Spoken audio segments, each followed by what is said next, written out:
আপনারা দেখছেন যে বাংলা মোটর কার্যালয়ে কিন্তু একজন শিক্ষার্থী যে কিছুক্ষণ আগে আমরা যাকে সুস্থ অবস্থায় বৈষম্য বিরোধী ছাত্র আন্দোলনের কার্যালয়ে দেখেছিলাম তাকে রিকশায় করে নিয়ে যাওয়া হচ্ছে বৈষম্য বিরোধী ছাত্র আন্দোলনের ঠিক কেন্দ্রীয় কার্যালয়ের সামনে। তাদের কিন্তু দুজন শিক্ষার্থী, একজন ছাত্রী এবং একজন শিক্ষার্থী, তারা কিন্তু আহত অবস্থা, তাদেরকে কিন্তু নিয়ে যাওয়া হচ্ছে ঢাকা মেডিকেল কলেজের দিকে। আচ্ছা শুনেন, একটা কথা বলি, যত দোষ নন্দ ঘোষ, মানে যত দোষ আমাদের বাংলাদেশে ছিল সবাই বলছে কি ছাত্রলীগের দোষ, আওয়ামী লীগের দোষ, শেখ হাসিনার দোষ। আর বর্তমান বাংলাদেশে যেই সমস্ত অনাকাঙ্ক্ষিত ঘটনা ঘটাচ্ছে, মানে সমন্বয়কারীরা তারা নিজেদের ভিতরে সংঘর্ষ। ব্রেকিং নিউজ দর্শক বন্ধুরা, আপনারা অনেকেই জানেন কিছুক্ষণ আগে আমি কিন্তু একটা ভিডিও দিছিলাম যে সমন্বয়কদের ভিতরে মারামারি কিংবা সমন্বয়কদের পেটাইছে ছাত্রলীগ। কিন্তু এখন ঢাকার ভিতরে ভাই, মানে ক্ষমতা নিয়ে ক্ষমতার কারাকারি, কে হবে প্রধান সমন্বয়ক, কে বা কার আন্ডারে কোন রাজ্যটা খাবে বা কোন ডিস্ট্রিক্টটা থাকবে কিংবা কার আন্ডারে কোন ফান্ড আসবে, এটা নিয়ে দুই পক্ষের ভিতরে তুমুল সংঘর্ষ, একে অপরকে পিটিয়ে হসপিটালে ভর্তি। তাহলে আমার একটা প্রশ্ন, আওয়ামী লীগ কি দোষ করছে? আপনারা তো সংস্কার করবেন, আপনারা তো বৈষম্য, তো এই আপনাদের বৈষম্য বিরোধী আন্দোলনের নমুনা। হ্যাঁ, এখন কি বাংলার মানুষ বলবে না বা আমরাই কি বলবো না যে আপনাদের একান্ত বা আপনাদের এই কোঠার নামে যেই আন্দোলন ছিল সেটা ছিল খালি ক্ষমতা ঘেরা বা ক্ষমতার লুফ করা, ক্ষমতা কিভাবে হাতে নেওয়া যায়, কারি টাকা উপার্জন করা যায়, এটাই হচ্ছে আপনাদের মূল উদ্দেশ্য। এটা কি আমরা এখন বলবো না? এখানে একটা কথা, সেটি হচ্ছে যখন নাকি সমন্বয়করা দুই পক্ষে সংঘর্ষ হয়, ঠিক তখন সবাই বলতেছিল যে ছাত্রলীগ এইটা সেইটা, আওয়ামী লীগ এটা সেটা, মানে তারা আওয়ামী লীগের দোষ দিচ্ছে, তারা ছাত্রলীগের দোষ দিচ্ছে, মানে দোষটা এভাবে দিচ্ছে যে এটা ছাত্রলীগের প্ল্যান, এটা আওয়ামী লীগের প্ল্যান। তাহলে আমার প্রশ্ন ভাই, যেই সমন্বয়করা বা এদেরকে আপনারা চেনেন তাই না, এরা শেখ হাসিনাকে স্বৈরাচার, আওয়ামী লীগ নিষিদ্ধ ঘোষণা বা ছাত্রলীগ নিষিদ্ধ ঘোষণা, আওয়ামী লীগ যাতে নির্বাচনে না আসতে পারে, প্রতিনিয়ত কিন্তু আপনারাই একের পর এক মিডিয়ার সামনে রাজপথে কিন্তু আন্দোলন প্রতিনিয়ত করে যাচ্ছেন। কিন্তু সেখানে আওয়ামী লীগের ভূমিকাটা কিভাবে বলেন? আপনারা বর্তমান সাধারণ মানুষকে ধোঁকা দিচ্ছেন। ধোঁকাটা কিরকম?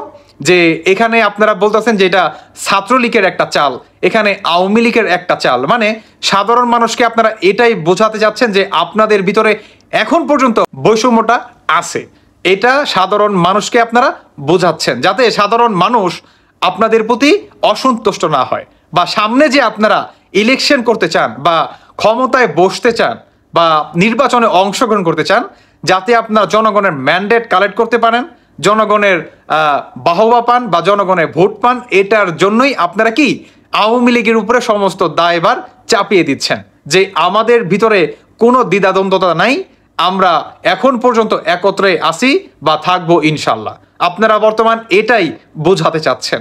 তবে আমি একটা কথা বলি, সব জায়গায় কেন আওয়ামী লীগের দোষ দেন? সব জায়গায় আপনাদের এই কোঠার নামে যে আন্দোলন, মাস্টার মাইন্ড, প্রতিনিয়ত কি আপনারা এই ধরনের বাটপারি আর হচ্ছে মনে করেন এই ছলনাময়ী মনে করেন কাজ করে যাচ্ছেন প্রতিনিয়ত। কেন কেন আপনারা দুই পক্ষে, মানে কে হবে আসল সমন্বয়ক, কার মাধ্যমে ওই টেন্ডারটা আসবে, কে আপনার কারি টাকা নিবে, কে হবে সুপারভাইজার বা কে হবে ম্যানেজার, এটা নিয়ে আপনারা দুই পক্ষে তুমুল ঝগড়া করেন। এক পর্যায়ে আপনার অনেক ছাত্রছাত্রীরা হসপিটালে পর্যন্ত যায়। তাহলে এখানে ছাত্রলীগের ভূমিকাটা কেমনে বলেন? হ্যাঁ, আপনারা কি বর্তমান শাক দিয়ে মাছ ঢাকার চেষ্টা করতেছেন না? এটা কি বাংলার মানুষ বোঝে না?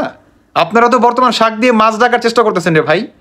আপনারা নিজেরা মনে করেন সংঘর্ষের সাথে মনে করেন লিপ্ত হয়ে যাবেন আর সমস্ত দায়ভার চাপিয়ে দিবেন আওয়ামী লীগের উপর, যাতে সাধারণ মানুষ আপনাদেরকে বাহবা দেয় কিংবা আপনাদের উপর থেকে যাতে তাদের আস্থা উঠে না যায়, এটা আপনারা সাধারণ মানুষকে বোঝাচ্ছেন, তাই না? আমিও বুঝি না ভাই, সাধারণ মানুষও এখন পর্যন্ত এই সমন্বয়কারীদের মানে বাহবা দিচ্ছে এখন পর্যন্ত। নাও কেন কেন বলেন? আপনারা কি এগুলো চোখে দেখতেছেন না? এরা নিজেরা ক্ষমতার জন্য মারামারি করে, আর এরা যদি ক্ষমতায় বসতে পারে প্রপারভাবে, তাহলে আপনি বুঝতেছেন কি করবে এরা।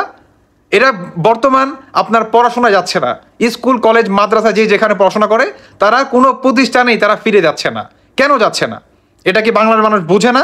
কারণ তাদের ক্ষমতার লোভ পেয়ে বসছে, তারা কারিগরি টাকা উপার্জন করতে চায়, বুঝতেছেন? আর সর্বশেষ আরেকটা কথা বলতে চাই মিডিয়াদের উদ্দেশ্যে। কিছু কিছু মিডিয়া যখন দেখলাম যে হাসনাত আব্দুল্লাহর একটা ইন্টারভিউ নিচ্ছে কিংবা তাকে জিজ্ঞাসাবাদ করতেছে, সেখানে বলতেছে যে এটা আওয়ামী লীগ ঘটাইছে, এটা ছাত্রলীগ ঘটাইছে। আমি ওই সমস্ত মিডিয়াদের বলতে চাই, আপনাদের পকেটে কি হাসনাত কি লাখ লাখ টাকা গজিয়ে দিছে? হ্যাঁ, যে এই কথা বলার জন্য যে ভাই আমার ইন্টারভিউ নেবেন, বেশ ভালো কথা, কিন্তু এই যে নেন টাকাটা, এখন আমাকে এই ধরনের প্রশ্ন করবেন। হ্যাঁ, মানুষ কি এগুলো বোঝে না? আরে ভাই, যে সমস্ত মিডিয়া বর্তমানে এই ধরনের দালালি করতেছেন, এগুলো বন্ধ করেন। কেমন? এগুলো বন্ধ করেন। বর্তমান বাংলাদেশের মানুষ আর এই যে সামান্য একদের গোল খাবে না, বুঝেন নাই? একই জিনিস মানুষ খায় না, মানুষ বুঝে গেছে। আর এই মিডিয়া বা যারা নাকি এই ধরনের সত্যকে লুকিয়ে অন্যের উপর আপনার দায়ভার চাপিয়ে নিজেরা রক্ষা পেয়ে যেতে চান, তাদের বিচার ওই বাংলার মাটিতে একদিন হবে। প্রত্যেকটা মিডিয়ার এই বিচার হবে ইনশাল্লাহ। যারা নাকি বর্তমানে মিথ্যা প্রচার করতেছেন এবং একজনের দোষ আরেকজনের উপরে চাপিয়ে আপনারা রক্ষা পেয়ে যাচ্ছেন, আপনাদেরও বিচার এই বাংলার মাটিতে হতেই হবে। আমি সর্বশেষ একটা কথাই বলতে চাই ভাই, সাধারণ জনগণদের উদ্দেশ্যে, এখন পর্যন্ত সময় আছে। আপনারা এই সমন্বয়কারীদের কথা শুনে কেউ আন্দোলনে কিংবা রাস্তাঘাটে রাজপথে নেমে যাবেন না। তাহলে মাথায় রাখবেন, 2 দিন পরে আপনার কাঁধে উঠে এরা মনে করেন আপনার মাথার চুল ছিঁড়বে। সেটা অতি নিকটে সেই সময়টা। আশা করি সেই সুযোগটা এদেরকে দিবেন না। এখন পর্যন্ত সুযোগ আছে, এদের কথা কিংবা এদের প্রতিটি কথার আপনারা কাউন্টার দেন কিংবা প্রতিবাদ করুন। তাহলে এই সমন্বয়কারীরা বুঝে যাবে যে আমাদের উপরে সাধারণ জনগণের নাই, কিংবা আমরা যদি ইলেকশনে দাঁড়াই কিংবা নির্বাচনে অংশগ্রহণ করি তাহলে জনগণের কোনো ভোট আমরা পাবো না। এটা সমন্বয়কারীদের বুঝাই দেন, আর না হয় দেশটা রসাতলে যাবে। বুঝতে পারছেন? রসাতলে যাবে। দর্শক বন্ধুরা, বাকিটা আপনাদের ব্যক্তিগত মতামত অবশ্যই জানিয়ে যাবেন। ধন্যবাদ সবাইকে। আল্লাহ হাফেজ। আসসালামু আলাইকুম।